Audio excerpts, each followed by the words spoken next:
On January 29th, 2026, the White House submitted a routine nomination file to the U.S. Senate for a vacant seat on the Federal Reserve Board. The document attracted little attention.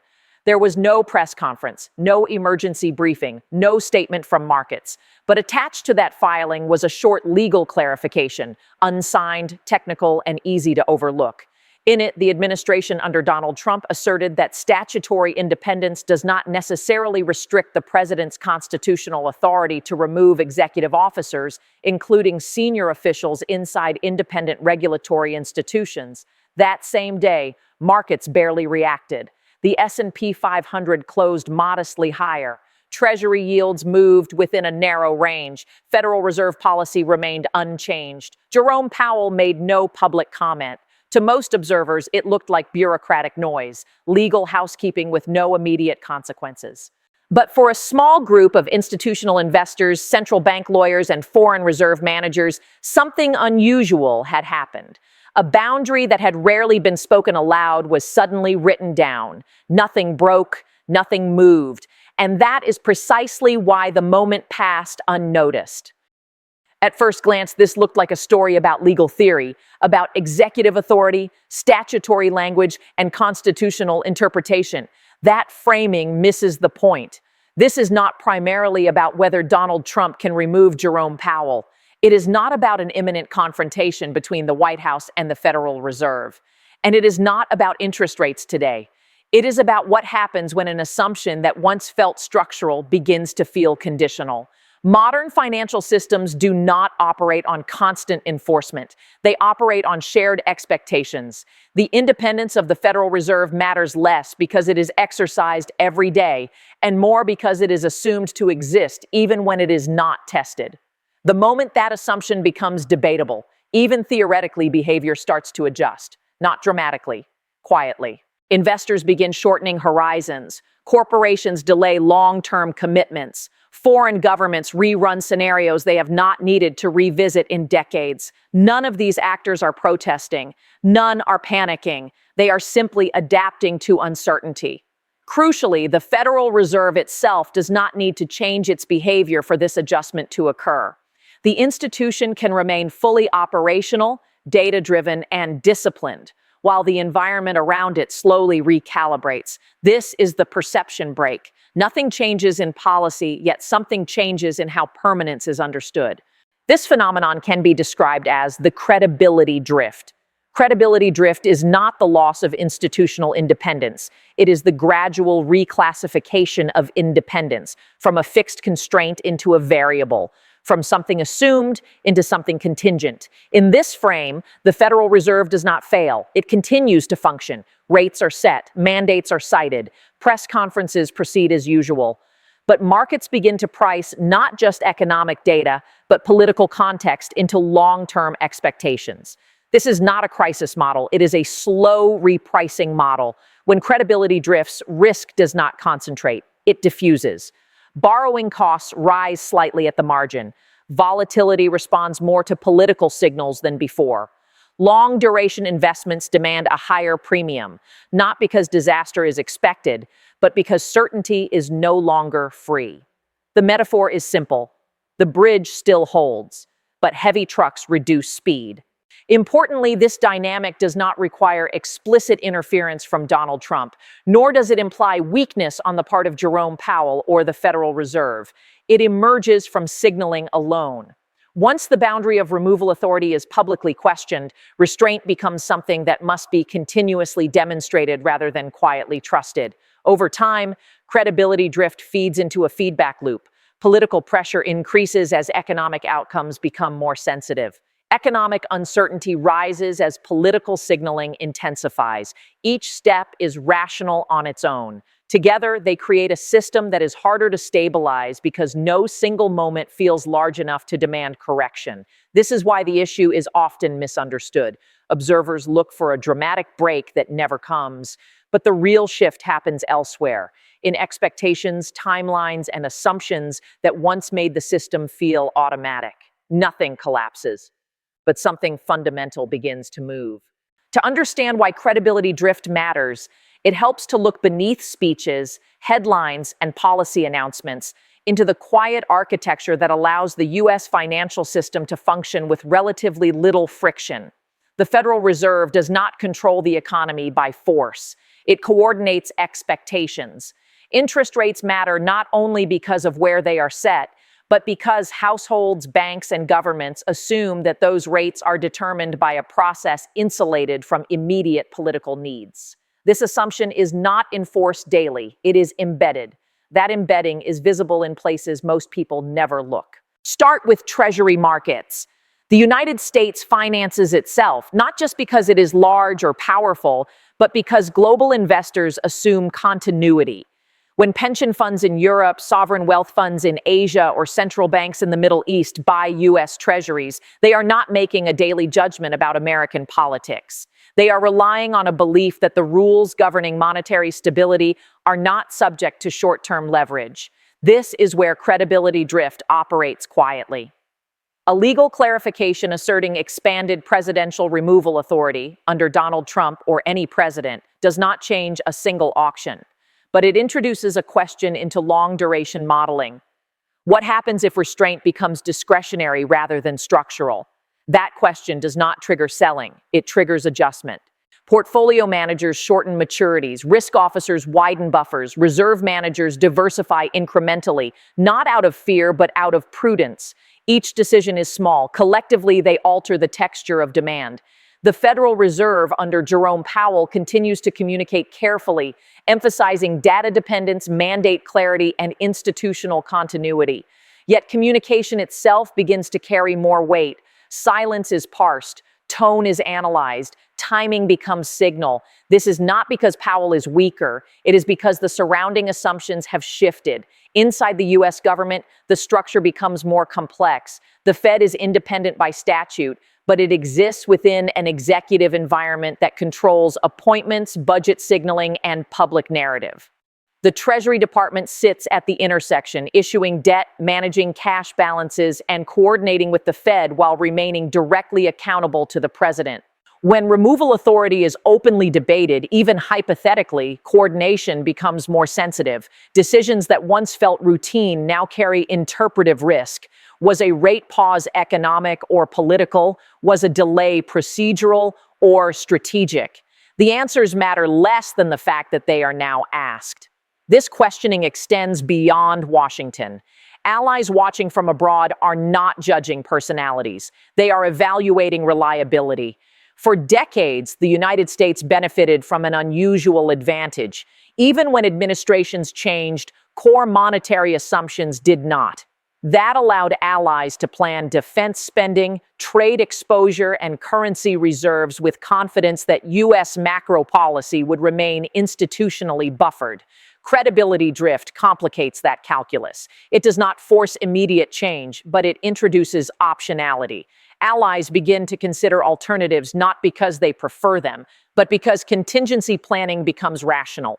Adversaries do not need to act aggressively in this environment. They can simply wait. Strategic patience becomes easier when uncertainty does the work. Meanwhile, domestically, the effects remain largely invisible. Inflation expectations may tick up slightly at the long end. Mortgage rates may stay higher for longer than models would otherwise suggest. Business investment hesitates, not because demand disappears, but because irreversibility becomes costly. None of this feels political to the public. It feels like caution. This is the hidden cost of credibility drift. It produces no villain and no moment of reckoning. Every actor behaves reasonably. Every institution follows its mandate. And yet the system becomes less efficient at converting stability into growth.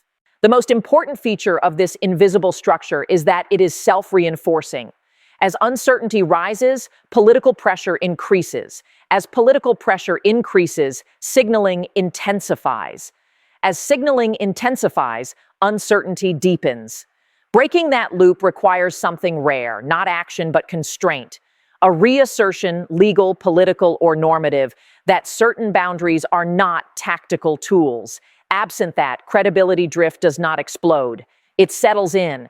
The Federal Reserve continues to operate. Jerome Powell continues to speak. Donald Trump continues to assert executive authority. Markets continue to function, but the quiet machinery underneath, the assumptions that make the system feel automatic, runs with more friction than before.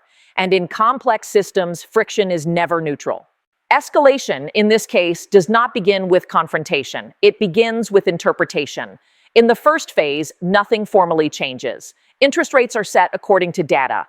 Press conferences follow familiar scripts. Jerome Powell continues to emphasize mandate discipline and institutional continuity. From the outside, the Federal Reserve looks exactly as it did before. But beneath the surface, expectations start to reorganize. Legal ambiguity around removal authority, asserted under Donald Trump but applicable in principle to any future administration, introduces a new variable into strategic thinking. Market participants do not assume interference. They assume optionality, and optionality changes how risk is priced. In this early stage, escalation expresses itself through caution. Bond investors lean slightly shorter. Corporations favor reversible investments. Hiring plans are slowed rather than canceled. Nothing dramatic happens because no one expects drama. The system absorbs the uncertainty quietly. As months pass, this caution accumulates. The second phase emerges when political and economic calendars begin to overlap.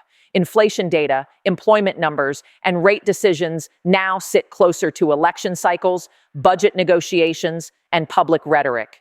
Even if policy remains unchanged, interpretation becomes harder to separate from context. Statements that once passed without comment are now scrutinized. Was the timing deliberate? Was the tone calibrated? Did silence mean confidence or avoidance? None of these questions require answers to have effects. Their mere existence alters behavior. This is where escalation becomes systemic. Markets grow more sensitive not because fundamentals worsen, but because the informational environment becomes noisier. Volatility increases around political events that previously mattered less. Long-term pricing becomes more cautious, even as short-term indicators remain stable. At this stage, no one actor is responsible. The Federal Reserve has not ceded authority. The White House has not issued directives. Congress has not rewritten statutes. Yet the system begins to behave as if its margins of safety are thinner. The third phase develops when feedback loops begin to tighten. Slightly higher borrowing costs feed into public concern about affordability. Political pressure intensifies as economic outcomes feel more constrained. That pressure, in turn, encourages more signaling, more commentary, more legal positioning, more rhetorical framing of economic outcomes as choices rather than constraints. Each step is understandable. Together, they compress decision space. This compression matters because it narrows the range of actions that feel safe. Policymakers become more careful not only about what they do, but about how actions will be interpreted. The cost of being misunderstood rises. That encourages delay. Delay is not neutral. When uncertainty persists, actors adapt structurally. Foreign reserve managers diversify incrementally. Allies hedge quietly. Businesses reallocate capital toward jurisdictions perceived as more predictable, even if returns are lower. None of this reflects loss of confidence in the United States as a whole. It reflects recalibration at the margins. And in systems as large as the U.S. economy, marginal shifts compound. The fourth phase appears if ambiguity persists long enough to become normalized. At this point, the question is no longer whether institutional independence exists, but how much weight it should be given in forward-looking decisions. Independence becomes one factor among many rather than the foundation upon which other assumptions rest. This is the most dangerous stage, not because it produces crisis, but because it becomes stable. Once actors internalize uncertainty, behavior settles into a new equilibrium. Growth continues, but at a slightly lower potential. Financing remains available, but at a modestly higher cost. Opportunity still exists, but it requires more caution and more hedging. The system functions, but it does so less efficiently. In this phase, escalation does not look like acceleration. It looks like acceptance. Breaking out of this equilibrium becomes harder precisely because nothing is visibly wrong. There is no emergency to respond to, no single decision to reverse. The costs are distributed and delayed. The final phase is contingent. It is not inevitable. Escalation could sharpen if a symbolic line is crossed, if a senior official is publicly threatened, sidelined, or removed in a way that appears tied to policy disagreement. Even a narrow personnel action could be interpreted broadly, forcing markets and allies to reassess assumptions quickly. But escalation could also stall. A period of external stress, a recession, a geopolitical shock, a financial accident, could paradoxically slow the process by forcing coordination. In moments of crisis, institutional roles often reassert themselves through necessity. Credibility can be restored not by argument, but by performance. Alternatively, a legal or legislative clarification could close the ambiguity, not by favoring one branch over another, but by reestablishing limits as constraints rather than options. Until one of those things happens, the system remains in motion. This escalation ladder has no single trigger point, no obvious breaking step. Each level blends into the next. Each decision appears rational in isolation. Each adjustment feels prudent. That is what makes it dangerous in a quiet way. Escalation here is not about confrontation, it is about accumulation. The gradual layering of uncertainty until the system no longer relies on trust, but on constant recalculation. And once a system reaches that stage, reversing course requires more than stability. It requires reassurance that does not need to be repeated. History rarely repeats the same event. It repeats the same mistake under different conditions. One uncomfortable mirror appears in the United States itself in the early 1970s. President Richard Nixon never rewrote the Federal Reserve Act. He never announced a takeover of monetary policy. Instead, pressure flowed through appointments, private conversations, and expectations. Fed Chair Arthur Burns remained formally independent, yet increasingly constrained by the political environment around him. Inflation did not surge because the institution vanished. It surged because restraint became negotiable. What makes this analogy uncomfortable is not the personalities. It is the mechanism. Independence weakened without a single visible rupture. A second mirror comes from Turkey in the late 2010s and early 2020s under Recep Tayyip Erdogan. Here, the process was faster and more explicit. Central bank governors were replaced when policy conflicted with political goals. Markets initially treated these actions as temporary noise. Over time, however, credibility evaporated. Inflation expectations unanchored, the currency weakened, and policy lost effectiveness even when technically correct decisions were attempted later. The uncomfortable lesson is that once independence is perceived as conditional, restoring it is far harder than preserving it. Yet drawing a straight line from Turkey to the United States would be misleading. The U.S. has deeper capital markets, a reserve currency, and institutional inertia Turkey never possessed. That difference matters. It slows the process. It disguises the damage. It does not eliminate the mechanism. A third, more recent mirror is the United Kingdom in 2022, during the brief premiership of Liz Truss. The Bank of England was not politically captured. Its independence was never formally challenged.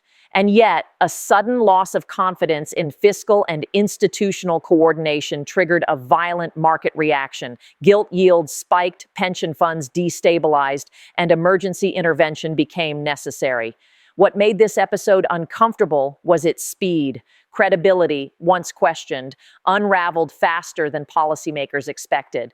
These analogies are useful precisely because they are imperfect. The United States today is not 1971, not Ankara in 2019, and not London in 2022. But all three cases share a common pattern. Institutions do not fail when rules are broken. They weaken when rules are treated as flexible. The danger of analogy lies in prediction. The value lies in warning. History does not suggest collapse. It suggests drift, followed by moments when drift suddenly matters. For most people, institutional credibility feels abstract until it quietly reshapes everyday life. For middle-class households, the first impact is rarely dramatic. Prices do not explode. Jobs do not disappear overnight. Instead, costs become harder to anticipate. Mortgage rates stay higher longer than expected. Insurance premiums feel sticky. Large purchases are postponed not because income collapses, but because the future feels less legible. Planning becomes cautious by default.